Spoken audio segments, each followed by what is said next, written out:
Sprint 2: How to Find Good Startup Ideas.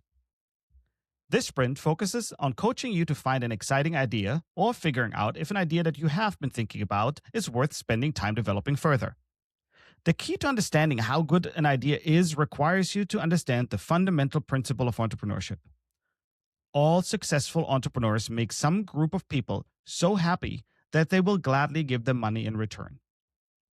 Armed with this understanding, you can use it to assess how to make any idea more valuable enough that it could be worthwhile for you to pursue. If you already have an idea that you are excited about, then you can skip to Sprint 3.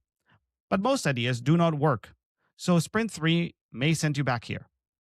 Note that this sprint and all our sprints apply equally to for-profit and non-profit ideas. The Fundamental Principle of Entrepreneurship, written and read by Derek Liedau.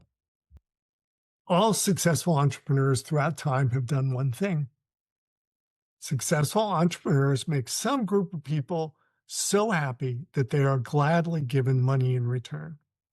This principle points to how the goal of entrepreneurship is always about creating positive emotions for others, not creating profit, product, or technology.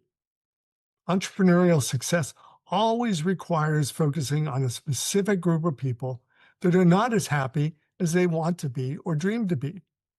Entrepreneurship requires you understand specific people or work with somebody who does understand them. Being a successful entrepreneur is not about figuring out how to make a profit, because profits only come from happy people that ultimately give you money in return. Entrepreneurial success does not come from being among the first to use a new technology, because it only matters if that technology is used to make a lot of people happier than they already are. As an aspiring or nascent entrepreneur, you need to make some group of people so happy that they gladly hand you money for the opportunity for them to own, enjoy, or benefit from what you do. The biggest challenge in being a successful entrepreneur is to make people very happy every day over and over again. Many people give up on implementing their ideas because they realize that what they do not want to be responsible for doing is actually what needs to be done every day in order to deliver great experiences to customers. How to use this principle. Finding groups of people that you think you can make very, very happy is challenging. This principle helps you focus on what are your top priorities and how you plan to achieve each of them. This principle requires you can describe what group, how happy, and gladly pay how much. We have organized the next few sprints on stepping you through how to crystallize your ideas so that you have confidence to crisply answer these specific questions. You need to understand where you are with your idea now.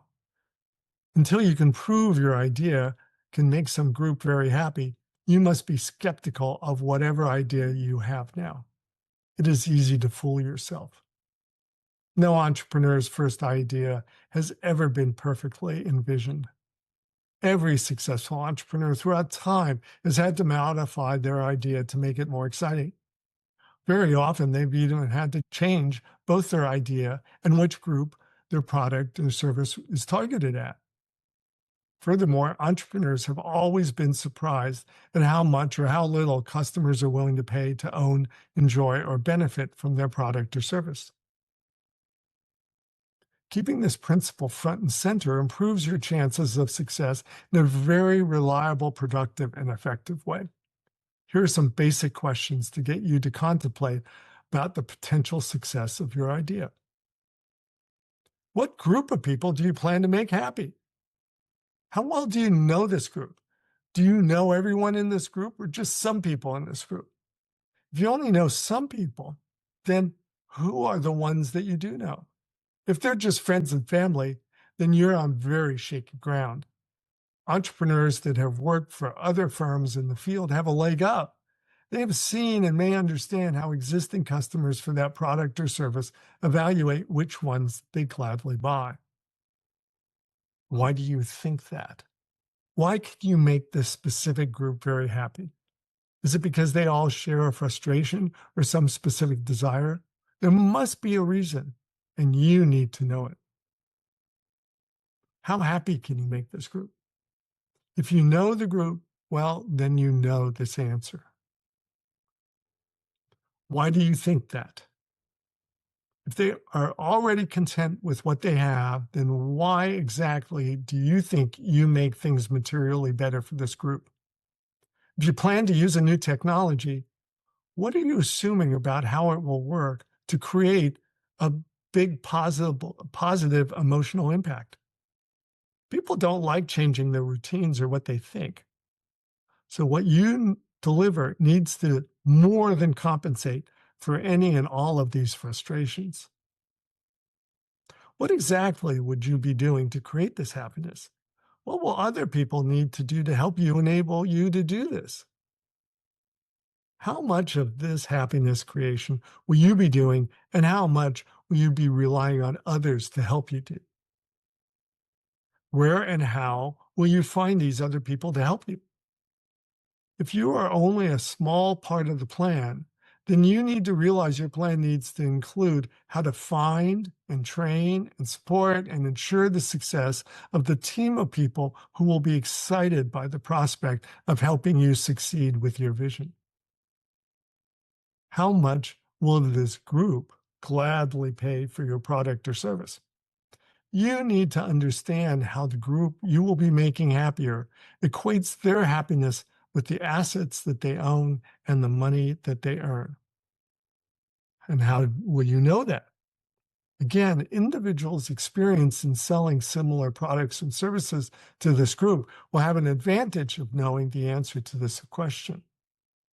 But we can help you find answers and refine your answers to all these questions in subsequent sprints. How this principle applies to both for profit and nonprofit startups. In the blog, we show a diagram. The diagram shows two different scenarios. One is what it's termed the classic customer product relationship. It shows an entrepreneur who delivers a product or service to a customer, and that happy customer then sends money back to the entrepreneur.